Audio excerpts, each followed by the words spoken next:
श्री राम दरबार के में हनुमान जी महाराज श्री राम जी की सेवा में इतने तन्मय हो गए कि गुरु वशिष्ठ के आने का उनको ध्यान ही नहीं रहा। सभी ने उठकर उनका अभिवादन किया पर हनुमान जी नहीं कर पाए। वशिष्ठ जी ने श्री राम जी से कहा कि राम गुरु का भरे दरबार में अभिवादन नहीं कर अपमान करने पर क्या सजा होनी चाहिए। श्री राम जी ने कहा, गुरुवर आप ही बताएं। वशिष्ठ जी ने कहा, मृत्यु दंड। श्री राम जी ने कहा, स्वीकार है। तब श्री राम जी ने कहा कि गुरुदेव आप बताएं कि यह अपराध किसने किया है। बता दूंगा पर राम वो तुम्हारा इतना प्रिय है कि तुम अपने आप को सजा दे दोगे पर उसको नहीं दे पाओगे। श्री राम जी ने कहा, गुरुदेव राम के लिए सब समान है। नहीं राम, मुझे तुम्हारे ऊपर संशय नहीं है पर मुझे दंड के परिपूर्ण होने पर संशय है। अतः यदि तुम यह विश्वास दिलाते हो कि तुम स्वयं उसे मृत्यु दंड अपने अमोघ बाण से दोगे तो ही मैं अपराधी का नाम और अपराध बताऊंगा। श्री राम जी ने पुनः अपना संकल्प व्यक्त कर दिया। तब वशिष्ठ जी ने बताया कि यह अपराध हनुमान जी ने किया है। हनुमान जी ने भी स्वीकार कर लिया। तब दरबार में राम जी ने घोषणा की कि कल सायंकाल सरयू के तट पर हनुमान जी को मैं स्वयं अपने अमोघ बाण से मृत्यु दंड दूंगा। हनुमान जी के घर जाने पर उदासी की अवस्था में माता अंजनी ने देखा तो चकित रह गई कि मेरा लाल महावीर, अतुलित बल का स्वामी, ज्ञान का भंडार आज इस अवस्था में। माता ने बार बार पूछा पर जब हनुमान चुप रहे तो माता ने अपने दूध का वास्ता देकर पूछा। तब हनुमान जी ने बताया कि यह प्रकरण हुआ है अनजाने में।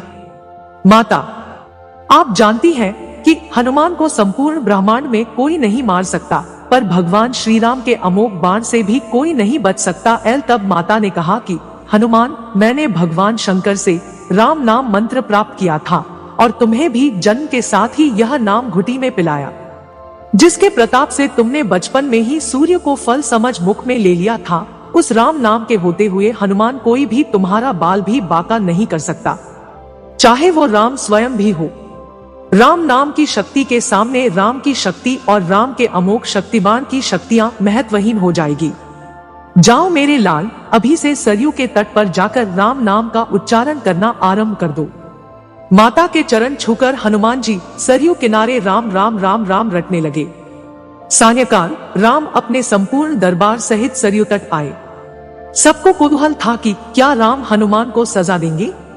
पर जब श्री राम ने बार बार रामबाण अपने महान शक्तिधारी अमोघ शक्ति बाण चलाए पर हनुमान जी के ऊपर उनका कोई असर नहीं हुआ तो गुरु वशिष्ठ जी ने शंका जताई कि राम, तुम अपनी पूर्ण निष्ठा से बाणों का प्रयोग कर रहे हो। तब श्री राम ने कहा, हाँ गुरुदेव, मैं गुरु के प्रति अपराध की सजा देने को अपने बाण चला रहा हूँ। उसमें किसी भी प्रकार की चतुराई करके मैं कैसे वही अपराध कर सकता हूँ। तो तुम्हारे बाण अपना कार्य क्यों नहीं कर रहे। तब श्री राम ने कहा, गुरुदेव, हनुमान राम राम राम की अंखंड रट लगाए हुए है। मेरी शक्तियों का अस्तित्व राम नाम के प्रताप के समक्ष महत्वहीन हो रहा है। इससे मेरा कोई भी प्रयास सफल नहीं हो रहा है। आप ही बताएं गुरुदेव, मैं क्या करूं। गुरुदेव ने कहा, हे राम, आज से मैं तुम्हारे साथ तुम्हारे दरबार को त्याग कर अपने आश्रम जा रहा हूं, जहां राम नाम का निरंतर जप करूंगा।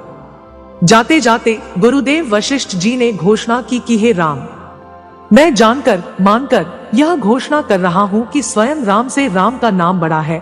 राम नाम महा अमोघ शक्ति का सागर है। जो कोई जपेगा, लिखेगा, मनन करेगा, उसकी लोक कामना पूर्ति होते हुए भी वो मोक्ष का भागी होगा। मैंने सारे मंत्रों की शक्तियों को राम नाम के समक्ष न्यूनतर माना है। तभी से राम से बड़ा राम का नाम माना जाता है। वो पत्थर भी तैर जाते हैं जिन पर श्री राम का नाम लिखा रहता है।